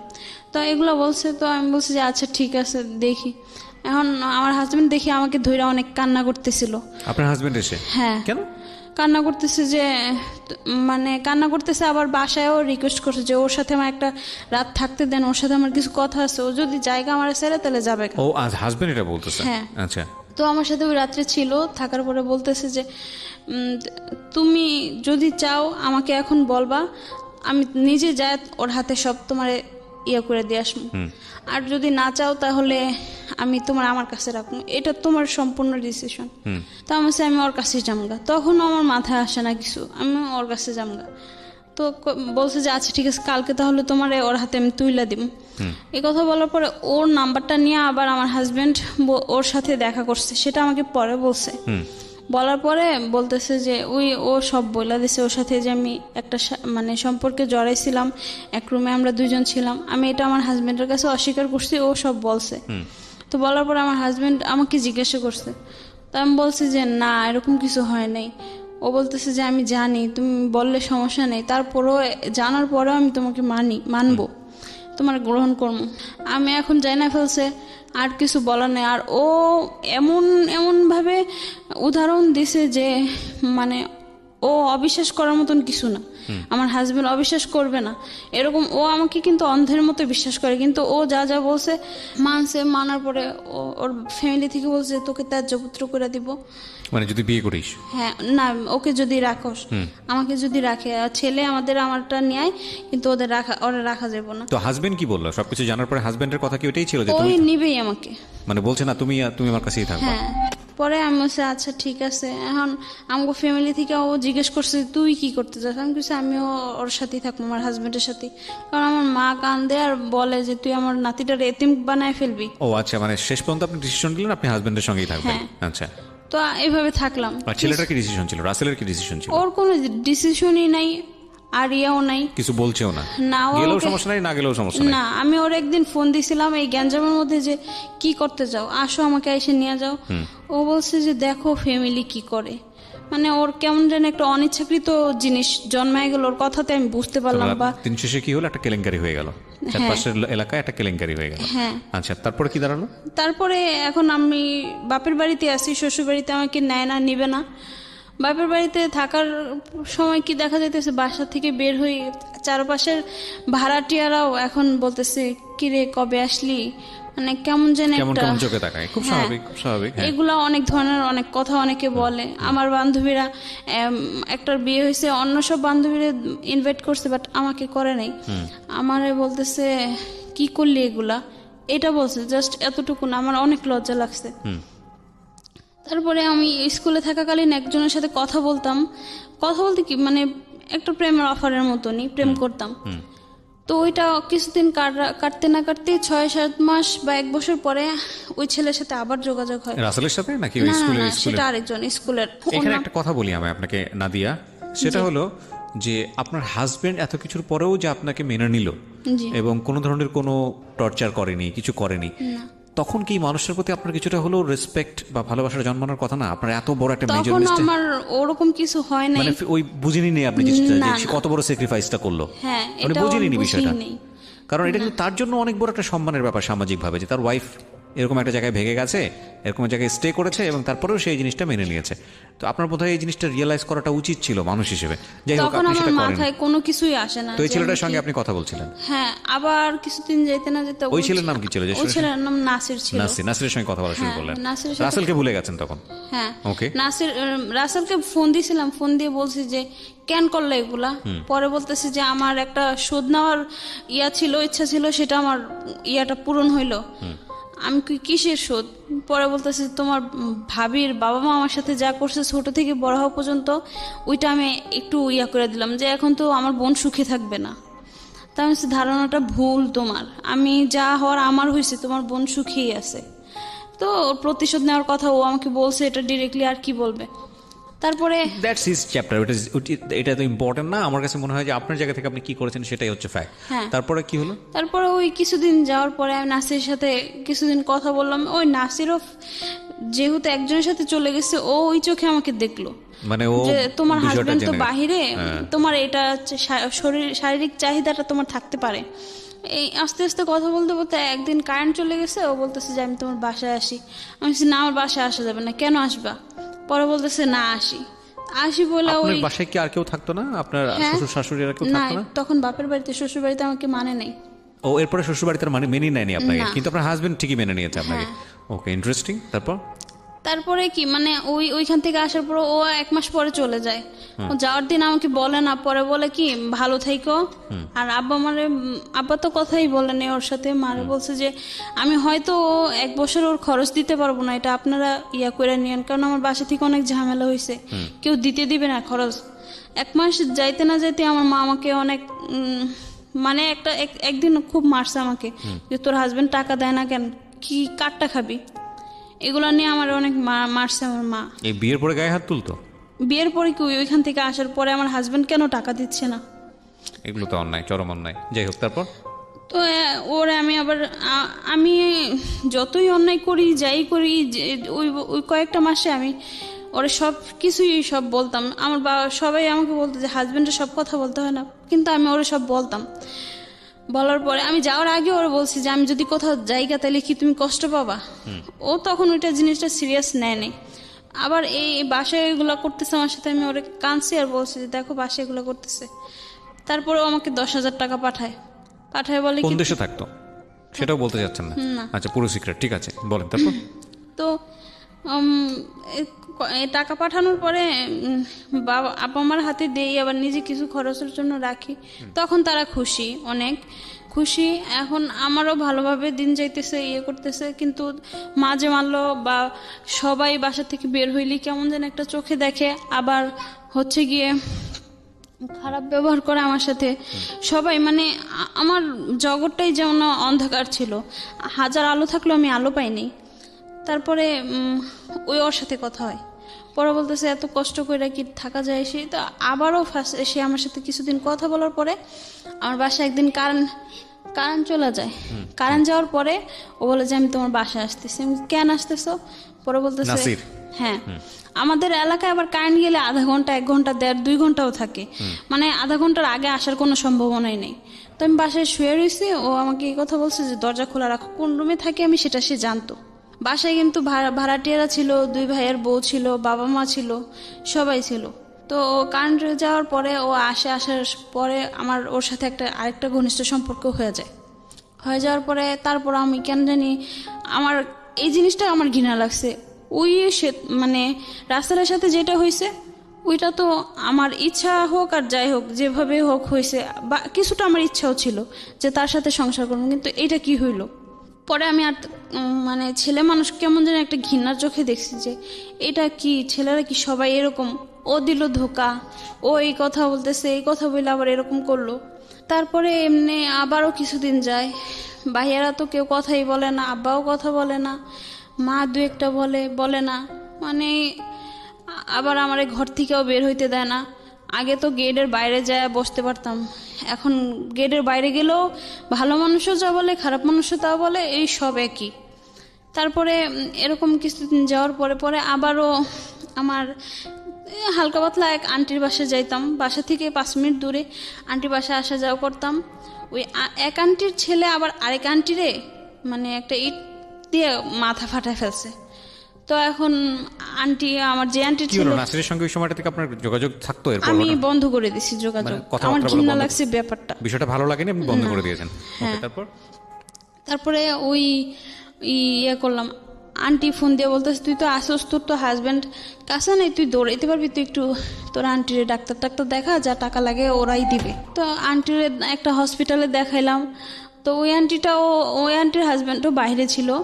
ওই আন্টিটা বলতো কি যে মা, জীবনে এনজয় ছাড়া আর কোনো কিছু না, যত এনজয় করবা তত মজা পাবা, কিন্তু কষ্টরে ধৈর্য রাখলে বা কিছু করলে তুমি কোনো দিনের সুখ পাবা না। সে আমাকে এগুলো বলতো। পরে ওই হসপিটালটা আবার আন্টির একটা ছিল কি, যতটা রোগী নিয়ে দেবে তার পার্সেন্টেজ আছে। তো আন্টি ওই ডাক্তারের সাথে যোগাযোগ করতো, ডাক্তারও বলতো যে করছে আন্টি আপনার ভাগ্নিটারে তো ভাল লাগে, তো ভাল লাগলে কথা বলো, আন্টির নাম্বারটা দিয়ে দিছে। তো উনি আমার সাথে কথা বলতেছে কিছুদিন পরে বলে কি, আমি বলতেছি যে আমার না একটু মানে কেমন জানি, আমার তো বিয়ের পর থেকেই পেট ব্যথা। তো বলতেছে যে পেট ব্যথা আসো দেখায় দিই ডাক্তারের দিয়ে। তো আমি গেছি, যাওয়ার পরে বলতেছে উপরে সিস্টারের রুমে আসো। ওনাদের আবার সিস্টারদের আলাদা রুম ছিল কয়তলায়। তো কেন যাব? পরে বলতেছে ডাক্তার আসতে দেরি হবে, কিছুক্ষণ বসো ওইখানে এসে। গেলাম, ওইখানেও সে আমাকে এক প্রকার জোর জবরদস্তি ইউজ করলো। এই ডাক্তার? হ্যাঁ, উনি ডাক্তার না, মানে শিখতেছিল, ইন্টার্ন করছে বা কিছু একটা হচ্ছিল। হ্যাঁ, তবে সার্জারি ছিল। হ্যাঁ। তো ওর নাম হচ্ছে পারভেজ। ওকে। ও আমাকে জোরপূর্বক এগুলো ইয়ে করলো। তো আমি কিছুদিন কথা বলি না, আর এই ধরনের কথা তো লজ্জাজনক কথা আন্টিরে বলা যায় না। আমি আন্টিরে কিছু বলি নাই, আর ওরেও কিছু আমি বারবার বলতেছি এটা কি করলেন, এটা কি করলেন। তো ও বলছে যে তোমার হাজবেন্ড তো বাহিরেই থাকে। ও আবার আমার ব্যাকগ্রাউন্ড জানতো না, কিন্তু এইসব করার পরে আমার কেন জানি একটু খারাপ লাগছে। আবারও সে আমার কষ্টের কথাগুলা সব আমি ওরে বইলা দিছি। তো বলে দেওয়ার পরে বলে কি আমি তো ওই রাসেল না, আর রাসেলের মতন তোমার ঠকাবো না। তবে বিয়ে করার কোনো প্রতিশ্রুতি দেয়নি আমাকে সে। তুমি আরেকবার কি আমার সাথে রিলেশনটা করবা? তো আপনি এক পর্যায়ে রাজি হয়ে যান। পরে পরে বলতেছে যে তুমি রাজি না হয় কি করবা, সেদিন যা করলা সেটা তো আমার সিস্টাররা সব জানে, সিস্টারদের রুমে যেহেতু হয়েছে। আচ্ছা, আমি স্টোরিটাকে একটু সামারাইজ করে ফেলতে চাই, কিছু কোশ্চেন ওয়াইজ যেতে চাই। আমি বুঝতে পারছি আপনার জীবনে এই জিনিসগুলো খুব দুর্ভাগ্যজনকভাবে ঘটেছে, বা যেভাবেই হোক আপনার জীবনে এসছে। প্রথম ঘটনার পরে আপনার হাজব্যান্ড আর কোনোভাবেই কি এই ঘটনা তুলে আপনাকে কোনো ধরনের কোনো মেন্টাল টর্চার করা? হ্যাঁ বলতো, টাকা চাইলে বলতো কি কিসের টাকা, ওরকম ওইখানে গেছো ওগুলা মানে খারাপ কাজ করে এসে টাকা নিয়ে আসো। শ্বশুরবাড়ি মানতো না, বাবার বাড়ি থেকে টাকা দিবে না কেন। ওরকম অসুস্থ হইলে ওষুধের টাকা পাইতাম না, ছেলেরে কিছু খাওয়াইতে ইচ্ছা করলে পারতাম না খাওয়াইতে। সে টাকা নিয়ে খুব ঝামেলা করতো। তো আপনার লাইফে তো এই যে জিনিসগুলো, যে জিনিসটা আপনার নাসিরের ক্ষেত্রে হলো বা রাসেলের ক্ষেত্রে হলো, পরে আপনি ডাক্তারের ব্যাপারগুলো, আশেপাশের লোক যাদের সঙ্গেই মিশছেন তারাই আপনাকে কোনো না কোনোভাবে একটা ট্র্যাপের মধ্যে ফেলছে, ফেলে এই ধরনের সম্পর্কের মধ্যে আপনি জড়াই যাচ্ছেন। এরপরে কি এমন কেউ কি এসছে যে যাকে আপনি সত্যি সত্যি ভালোবেসে ফেললেন এবং তার সঙ্গেও আপনার অনেক দূর পর্যন্ত যাওয়া হয়েছে? হ্যাঁ, সে আছে অনেক পরে, সে অনেক পরে এসছে। তার আগে আপনার সঙ্গে এরকম র্যান্ডমলি এরকম দুর্ঘটনাগুলো ঘটেছে? আচ্ছা, তো লাস্ট যাকে আপনি লাভ করলেন, আমি সেই জায়গাটা একটু আসতে চাই। এ কি আপনাকে সমস্ত কিছু জেনে শুনেই ভালোবেসেছিল? জি। পরিচয় হয় কিভাবে? ওর নামটাও আমি বলতে চাচ্ছেন না? জি। কতদিন আগের ঘটনা বা কয় মাস আগের? এটা 3 বছর আগের। 3 বছর আগের ঘটনা। ও কি রাসেলের মতোই আপনাকে স্বপ্ন দেখাতো? না না, ও রাসেলের মতন স্বপ্ন দেখাইতো না। ও আসছিল ফার্স্টে আমার ভাড়াটিয়ার ভাই। তো এভাবেই আমার হাজবেন্ডের আইডি থেকে কথাটা বলতাম। উনি আপনার হাজবেন্ড দেশের বাইরে? হ্যাঁ। আচ্ছা। এর মধ্যে আসে যায় সে এভাবে। তো কথা বলতে বলতে হঠাৎ একদিন মানে সে আমার ব্যাকগ্রাউন্ড জানে, আর জানে বিধেই সে চাচ্ছিল যে আমি ভালো হই সমাজে। আমার যেহেতু দুইটা বাচ্চা আছে, পরে তো আবার আরেকটা মেয়ে হইলো, বাচ্চা দুইটা আছে, চাচ্ছে যে আমি ভালো হই, আমি খারাপের পথে না যাই। তো সেজন্য সে আমার লাইফে আসছে। আসতে আসতে এক প্রকার সেও আমার প্রতি ইয়ে হয়ে গেল। আপনার সমস্ত অতীত কি সে জানতো?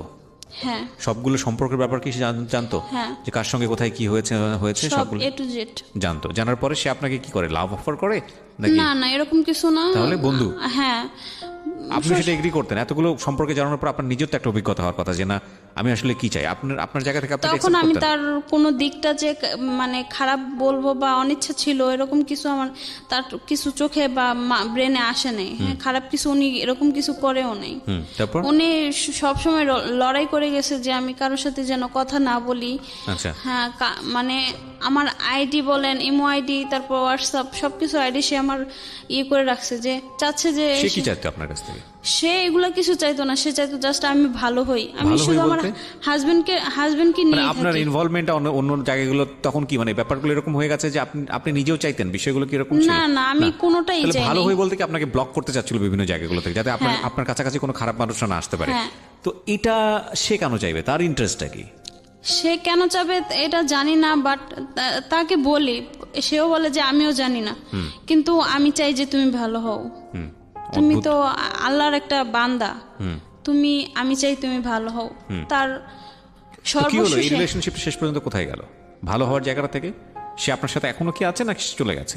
এখনো চলে যাওয়ার মতনই কিছুটা, কিন্তু সে বলতেছে যে আমি 3টা বছর লড়াই করলাম, আমি অনেক কষ্ট করছি আমার এরকম লাইফ থেকে। আমি কারোর সময় মানে আমি ভবিষ্যতে আমার ওয়াইফকে দিতে পারবো না কি জানি না, কিন্তু আমি চাচ্ছি যে তোমার সময় দেয়। কিন্তু আমি আপনাকে বিয়ে করতে চাই না। তাহলে সে কি চায়? তার উদ্দেশ্য একটাই, আমি যেন কারোর সাথে কথা না বলে আমার হাজবেন্ডকে নিয়ে আমি থাকি, আমার ছেলে মেয়ে নিয়ে আমি সুখী হই। Very interesting. তো তার সঙ্গে আপনার কোনো ধরনের কোনো অনৈতিক সম্পর্ক হয়নি? হইছে। তাহলে কি দাঁড়ালো?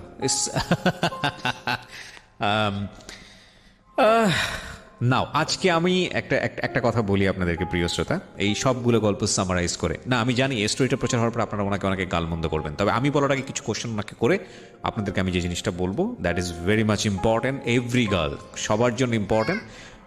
আজকে এই জিনিসটা জেনে নেওয়াটা খুব ইম্পর্টেন্ট। এটা একদম স্টোরি শোনা বা আপনার নিজের জায়গা থেকেও আপনি হয়তো অনেকখানি রিলেট করতে পারবেন যে আমি যেটা বলছি সেটা সত্য কি মিথ্যা, এবং আপনার জন্য খুব ইম্পর্টেন্ট। আমি যে কথাটা বলবো আপনাকে, আপনি দেখতে শুনতে মাশাআল্লাহ, আপনাকে অনেক সুন্দর করে দুনিয়াতে পাঠিয়েছেন। আমি ছবিটা পাবলিশ করবো না এথিক্সের জায়গাটা থেকেই, হ্যাঁ এটা আপনিও চান না, যেহেতু আপনার একটা বাচ্চা আছে, এবং অফকোর্স এটা আমরা আমাদের গেস্টদের ক্ষেত্রে সবসময় করে থাকি। এবং যেই ভিডিওগুলো আমার পার্সোনাল ইউটিউব চ্যানেলে আসে, প্রত্যেকটা ভিডিও আমাদের গেস্টদের পারমিশন নিয়ে এটাকে ফ্ল্যাশ করা।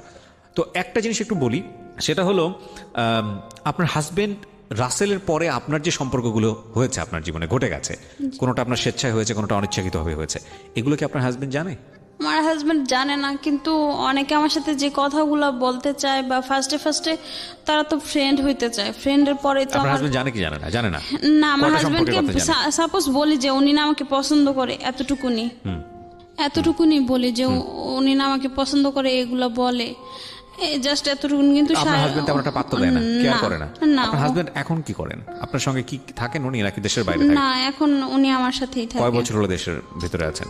আসছে হচ্ছে গিয়ে নভেম্বরে আছে। তো আপনার হাজবেন্ড আসার পরে কি আপনার মধ্যে কোনো চেঞ্জ এসছে, নাকি আগের মতোই আপনি অন্য কাউকে আমার মিস করেন? হাজবেন্ড আসার পরে অনেকটা চেঞ্জ হয়েছে, কিন্তু যে আমার জন্য এতটা লড়াই করছে তাকে আমি এখন বুঝাইতে চাই বা বলতে চাই যে আমি এগুলা সাইডে দিছি, টোটালি করি না।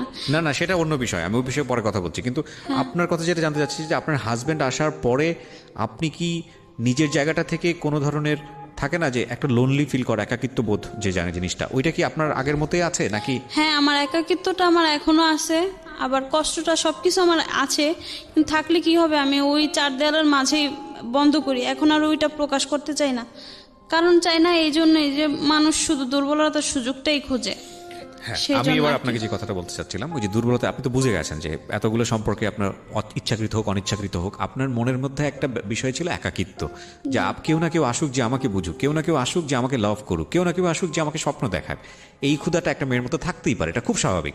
কিন্তু এই ক্ষুধার জায়গাটাতে প্রপার মানুষটাকে সেট করাটা খুব ইম্পর্টেন্ট, খুব ইম্পর্টেন্ট। দেখেন, আপনার হাজবেন্ডের বাইরে যতগুলো সম্পর্কে আপনি জড়িয়েছেন, এবং সেটার শেষ পর্যন্ত বিষয়টা এটাই ছিল যে একটা অনৈতিক সম্পর্ক, জি, তাই না? এটা তো আপনি বুঝতে পেরেছেন, আপনি যে কারণে আজকে সিক্রেটসে আসছেন, তাই কি? আপনি কেন আসছেন, আপনি এটা আমাকে একটু বলেন তো। আসছি হলো আমি মানে একটা খারাপ সময়ের মধ্যে আমার এখন দিন যাচ্ছে, আর মানুষ তো মানুষের হায়াত মত বলা যায় না। আমি আমার কুরবানি ঈদের পরে আমার মানে সিজার হবে আরেকটা, তো আমি হয়তো ওই ওটি থেকে নাও আসতে পারি, কারণ এর আগে আমার 5-6টা অপারেশন হয়েছে, ওইখান থেকে নাও আসতে পারি। তার জন্য মানে আমি এরকম যন্ত্রণাগুলা বা একাকিত্ব এই কথাগুলো আমি কারোর কাছে বলতে পারি নাই, সেজন্য মানে এখানে বলার জন্য না, বলার আসছি। জন্য আসছেন সেটা ঠিক আছে, কিন্তু আপনি কি রিয়েলাইজ করেছেন আপনার সমস্ত জায়গাটা থেকে যে আপনি একটা বড় ধরনের ভুল করেছেন, অপরাধ করেছেন, অন্যায় আমি মনে করেছেন? করি আমি ওগুলো ভুল করি নাই, কারণ আমার সাথে ভুল হয়েছে। আচ্ছা আমার ফ্যামিলি বলেন আর শ্বশুরবাড়ির ফ্যামিলি দুইটা তো আচ্ছা, আপনি আমারই মনে করেন family। আপনি ভুল করেন নাই, তাহলে আমি হ্যাঁ। কিছু কোশ্চেন করি আপনাকে। প্রথম কথা হচ্ছে যে হাজবেন্ড থাকা অবস্থায় কোনো ধরনের অন্যরকম একটা সম্পর্কে জড়ানো, এটা তো ভুল, এটা একটা গাধাও জানে। জি, তারপর আপনি এটা কেন মনে করেন না যে আপনি ভুল করেছেন? কারণ এগুলো তো আমার কোনো কিছু আমার ইচ্ছাকৃতভাবে হয়নি। কোনটা আপনার ইচ্ছাকৃত হবে না? মানুষ একটা ভুল করে, মানুষ দুইটা ভুল করে। আমি আপনার নাম্বারটা জানি, যেটা আমি ফ্ল্যাশ করতে চাই না। তো এটা কি আপনার মনে হয় না একবার দুবারও আপনি শেখেননি? সেই জায়গাটা থেকে আপনি কি বলবেন? হ্যাঁ, ভুল করছি, কিন্তু ভুল করারও তো কোনো কারণ ছিল বিধায় ডেফিনেটলি করছি। কোনো ভুল এবং অপরাধের পেছনে নিশ্চয়ই কারণ থাকে, আমি তো সবসময় সেটা বলি। কিন্তু দেখেন, আপনি আপনার গল্পটা শুনে আমার কাছে যেটা মনে হয়েছে যে মানুষ আপনার সুযোগ নিয়েছে। আপনার হাজবেন্ড দেশে থাকে না, সেটার একটা সুযোগ নিয়েছে, এবং আপনার জায়গা থেকে চরম পর্যায়ের একাকিত্ব একজন মানুষ ছিলেন আপনি। আপনার ফ্যামিলির জায়গা থেকে সাপোর্ট ছিল না, অন্য কোনো জায়গা থেকে সাপোর্ট ছিল না, যে কোনো কারণেই হোক না কেন আপনি ইনভলভ ছিলেন। এখানে ফ্যামিলি এথিক্সের বিষয় আছে, ধর্মীয় বিষয়ে জ্ঞানের বিষয় আছে, সব কিছু মিলিয়ে কোনো কিছু আপনার অনুকূলে ছিল না। কিন্তু এটা ঠিক যে আমি শুধু একটা কথাই বলি আজকে এখানে, যে কোনো সম্পর্কের যদি পরিণতি না থাকে, ডেফিনেটলি আজকে ভদ্রমহিলা যিনি এখানে এসছেন, আমি সব কিছু ডিসক্লোজ করছি না, আমি শুধু একটা সাম আপ করছি আপনাদেরকে এটা বোঝানোর জন্য সামাজিক জায়গাটা থেকে, যে কোনো সম্পর্কের যদি পরিণতি না থাকে, উনি প্রত্যেকটা সম্পর্কে জড়িয়েছেন, অলমোস্ট এভরি রিলেশনশিপে ওনার একটা গোল নিয়েও নিয়ে গিয়েছেন যে না এই মানুষের সঙ্গে আমি থাকবো, এই মানুষটা আমাকে সাপোর্ট করছে, এই মানুষটা আমার ফ্যামিলি ম্যান হবে, এই মানুষটাকে নিয়ে আমি স্বপ্ন দেখছি। প্রথম যে স্বপ্নটা হলো যে আমি ঘর থেকে বের হয়ে গেছি, মানুষটা আমার সংসার দিবে, একটা আমার বাচ্চাকে টেক কেয়ার করবে।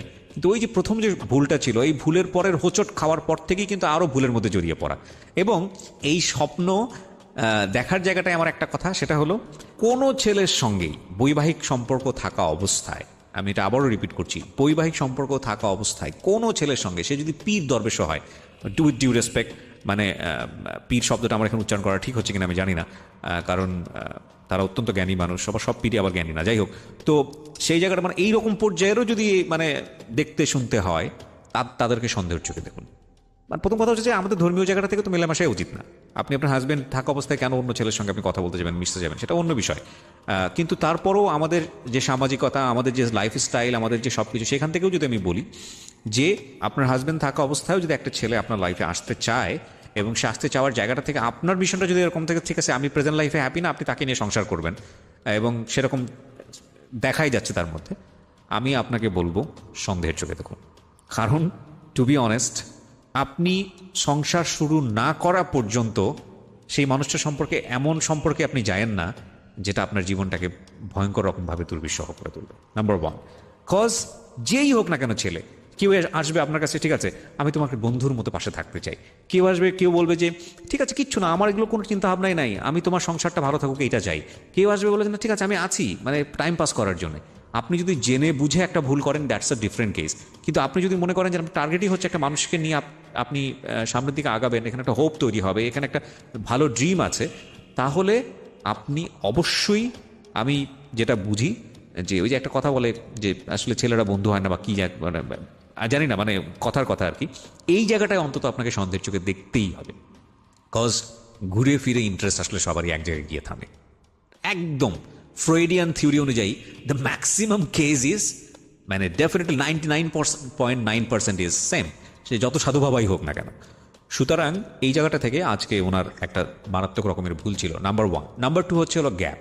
দেখেন ওনার হাজব্যান্ড দেশের বাইরে থাকতো, আমাদের এই জিনিসগুলো অনেক সময় মনে করে যে ইটস রগা একটা স্টোরি, শুনতে ভালো লাগে, আরে না জানি কি করছে একটু শুনে দেখি, আজকে অনেকেই রেডিওতে কান পাতবে, আজকে অনেকেই ইউটিউবে যাবে, কি আছে এর ভিতরে, মানে একদম অনৈতিক বিষয়গুলো আছে।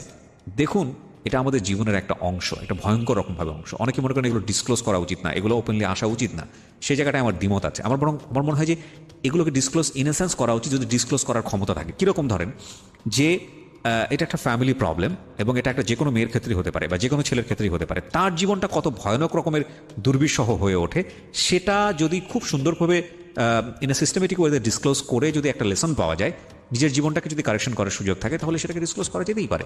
এইখানে যেই প্রবলেমটা আমাদের হয়, আমরা খুব মোটাভাগে জানি যে হাজব্যান্ড দেশের বাইরে থাকলে বা ওয়াইফ একটা ডিস্টেন্সে তৈরি হলে, একটা কথা হচ্ছে ডিস্টেন্স একটা গ্যাপ তৈরি করে দেয়, এবং এই গ্যাপটা অনেক সময় পূরণ করার জন্য মনটা আকুপাকু করে। কেউ যদি থাকতো, কেউ যদি, আমি যে সাজুগুজু করে বের হয়েছি, কেউ যদি এসে আমাকে একটু প্রশংসা করতো, বা ওনার হাজব্যান্ড তো এইটা করে, ওনার হাজব্যান্ড তো এইটা করে, আমার হাজব্যান্ড তো এটা করে না, বা ওনার ওয়াইফ তো এইটা করে, তা ওনাকে তো এই সাপোর্টটা দেয়, এটা তো করে না। বাট আপনি হয়তো জানেন না ওনার হাজব্যান্ড যে জিনিসটা করতে পারে না, সেই কোয়ালিটিটা হয়তো আপনার হাজব্যান্ডের মধ্যে আছে। ডেফিনেটলি এই ভদ্রমহিলার হাজব্যান্ডের মধ্যে তো সেই কোয়ালিটিটা আছেই, এত কিছু করার পরে তিনি এটা মেনে নিয়েছেন, এবং উনি সেটা দেখেন নাই, উনি ভালো জিনিসটা দেখেন নাই। এবং অদ্ভুত বিষয় হচ্ছে আমাদের মধ্যে যে ডিমান্ডটা ক্রিয়েট হয়, লাইক আমি একটা জিনিস চাচ্ছি এই মুহূর্তে, এটার বাইরেও এটা যদি আপনাকে কেউ দিতে পারে তাহলে সে ভালো মানুষ, কিন্তু এটার বাইরেও যে অনেক অনেক ভালো জিনিস আছে একটা মানুষের মধ্যে থাকতে পারে, ওই চিন্তাটা আমাদের মধ্যে ম্যাক্সিমাম সময় কাজ করে না। তো এই ভদ্রমহিলাকে এই জিনিসগুলো বোঝানোর মতো কেউই ছিল না, তার ফ্যামিলি সার্কামস্ট্যান্সেস, ওনার কথা অনুযায়ী আমি যেটা বুঝে নিই। তবে এটা ঠিক প্রকৃতিগতভাবে এটা সত্য যে গ্যাপ একটা ডিস্টেন্স তৈরি করে, এবং এই গ্যাপের সময় ভালোবাসার মানুষের প্রতি ভালোবাসা তীব্র রকমভাবে বেড়ে যায়, চাহিদাটাও অনেক বেশি বেড়ে যায়, এবং আপনার যদি অন্যরকম কোনো চাহিদা থাকে সেটারও একটা সুযোগ তৈরি হয়, এবং সেটাও খুব তীব্রভাবে বেড়ে যায়। এই জন্যে গ্যাপ যেরকমভাবে ডিস্টেন্স তৈরি করে, গ্যাপ ঠিক একইভাবে মনের ভেতরে যে আগ্রহটা সেটাও কিন্তু খুব তুমুলভাবে ক্রিয়েট করে। তো সেই জায়গাটা থেকে এই ভদ্রমহিলার ভুল করার সুযোগ ছিল, বয়সটাও অনেক কম, ভুল করার সুযোগ ছিল। আরেকটা ভয়ঙ্কর বিষয় ছিল, ভয়ঙ্কর বিষয় বলছি এই কারণে যে ইনি যে ঘটনাগুলো ঘটিয়েছেন বা যেটা হয়েছে, এটা সবাই সামহাও, আমি পুরো স্টোরিটা এখানে ডিসক্লোজ করবো না, সামহাও ওনার ফ্যামিলি রিলেটেড এবং ওনার চারপাশের মানুষজন ওনাকে চিনে, এইরকম কিছু মানুষের মধ্যে ওনার ঘটনাগুলো ঘটেছে। এবং মোস্ট ইন্টারেস্টিংলি সেটা হলো উনি দেখতে মাশাআল্লাহ অনেক সুন্দর। আমি স্টোরির শেষে শুধু একটা কথাই বলতে চাই সেটা হলো যে সংসার অনেক পবিত্রতম একটা জায়গা। আমাদের ভুল হয়ে যায়, ডেফিনেটলি আমরা মানুষ এবং আমাদের ভুল হতেই পারে, কিন্তু ভুল থেকে শুধরে আসার জন্য সৃষ্টিকর্তা আমাদেরকে বারবার সুযোগ দিয়েছেন, সেই সুযোগটা আমরা নিব, ডেফিনেটলি নিব, কেন নিব না। কিন্তু এমন ভুল যেন আমরা না করি যাতে করে আমাদের সন্তানরা সাফার করে। আজকে যিনি এসছেন ওনার দুটো বাচ্চা বয়স আছে, উনি ভবিষ্যতেও সন্তান সম্ভাবনা, আমরা দোয়া করি যে উনি যেন ভালোভাবে ওনার সন্তানটাকে দুনিয়াতে নিয়ে আসতে পারেন। কিন্তু উনি অকপটে স্বীকার করেছেন যে উনি কী ভুলগুলো করেছেন ওনার জীবনে, আর এই ভুলগুলো আসলে একটা বেটার ফিউচার দেয় না। আপনার মনের একটা ক্ষুধা থাকবে একটা ভালো মানুষ খুঁজে পাওয়ার জন্যে, একটা চমৎকার মানুষ খুঁজে পাওয়ার জন্যে, যেভাবে আপনি হয়তো ইমাজিনেশনের জায়গায় চিন্তা করেন সেরকম একটা মানুষ পাওয়ার জন্য, সেই ক্ষুধাটা সারা জীবন থাকে। ইটালিয়ান একটা প্রবাদ আছে, সৃষ্টিকর্তা মানুষকে তৈরি করেন এবং তৈরি করার পরে হার্টের অর্ধেক তাকে দেন, মানে ভালোবাসার জায়গাটা থেকে, আর অর্ধেক বাকি দুনিয়ার মধ্যে ছড়িয়ে দেন।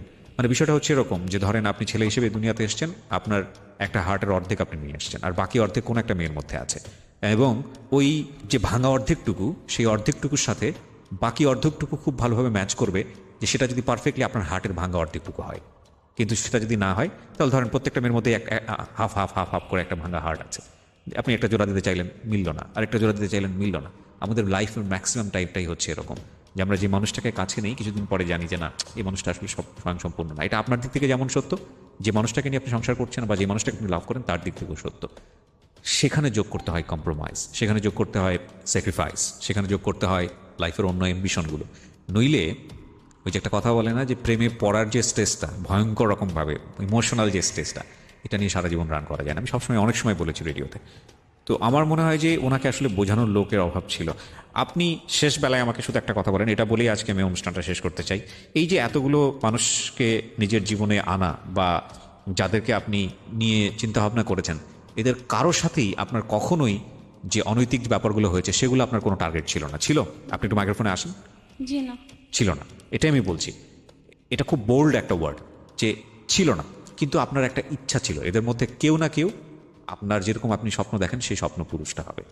জি। আমি কি ভুল বলেছি? স্বপ্ন পুরুষ, অথবা আমার মানে আছে না যে পাশে কেউ থাকবে সাপোর্টার, হ্যাঁ, হইতে পারে বাবা নইলে মা। হ্যাঁ। আমি তো বা বাবা কোনো মাকেও পান ভাই নাই, কাউকেও তো ওইভাবে পাননি সাপোর্ট। না, আমি সাপোর্টার ওরকম থাকবে, কাউকে ঠিক আছে, চাইছি। সাপোর্ট থাকবে, কিন্তু এইরকম অনৈতিক সম্পর্কে জড়িত না, না। বন্ধুর মতো থাকবে, এটা জি। হতে পারে। কিন্তু আপনি দিন শেষে কি দেখেছেন? দিন শেষে এতগুলো মানুষের সাথে জড়ানোর পর দিন শেষে রেজাল্টটা কি? তাদের টার্গেটটা কি থাকে? তাদের উদ্দেশ্য হয়েছে, উদ্দেশ্য ঘুরে ফিরে ওই সফল একটা হয়েছে, জিনিসই। বাট আমারটা কিছুই আমি পাইলাম না। না, কিন্তু আপনি তো কিছু পাননি, ডেফিনেটলি পাননি। তো সেই জায়গাটা থেকেই আজকের হচ্ছে সিক্রেটসটা। তো আমি এটাই বলতে চাই যে আপনি একটা সম্পর্কের মধ্যে থেকে আপনার হাজবেন্ড থাকা অবস্থায় যেটা আপনার জন্য যে চেষ্টাটা ছিল, সেই অবস্থায় বিশেষ করে আজকে যারা শুনছেন, এখানে ম্যারিড পার্সন যারা আছেন তাদেরকে বলবো, সেই অবস্থায় অন্য যে কোনো ধরনের সম্পর্ক আসুক, অন্য যে কোনো ধরনের কেউ যদি ভাই হিসেবে পাশে দাঁড়ায়, কিংবা এটা অন্য ভাইস ভার্সা, একটা মেয়ের ক্ষেত্রে হতে পারে, একটা ছেলের ক্ষেত্রেও এটা জিনিসটা হতে পারে, যদি পাশে দাঁড়ায়, দ্যাট ডেফিনেটলি রং, এবং সেই জায়গাটায় একটা ভয়ঙ্কর রকম বিপদগামী একটা সম্পর্কের জন্ম হতে পারে। That is almost 100% sure. So thank you so much. চিন্তা করে নিন যে জেনে শুনে আগুনে ঝাঁপ দেবেন কিনা। এটা আমার মনে হয় যে আজকের এই এপিসোড শুনে আপনাদের সবারই এই রিয়েলাইজটা হওয়া উচিত। ভালো থাকুন সবাই। আমরা সবসময় যে কথাটা বলি, একজনের সিক্রেটস আরেকজনের জীবনের সিক্রেটসগুলোকে দমন করুক। কারণ আমাদের এই অনুষ্ঠানের উদ্দেশ্যই থাকে এটা, যে একজন মানুষ ভুল কেন করেছেন, একজন মানুষের ভুলের ধরনটা কি, তারপরে এই ভুলের পরিণতিটা কি, সেটা জেনে যাতে করে আমরা আমাদের জায়গা থেকে কারেক্ট হতে পারি। তো আজকের এই অনুষ্ঠানটা আমাদের মনে হয় সামাজিক এই যে সম্পর্কগুলো, অনৈতিক সম্পর্কগুলো, সেই সম্পর্কগুলোর জায়গাটা থেকে এটা একটা বড় ধরনের লেসন, বিশেষ করে ম্যারিড গার্ল যারা আছেন তাদের জন্য। So thank you so much. ভালো থাকুন আপনারা সবাই।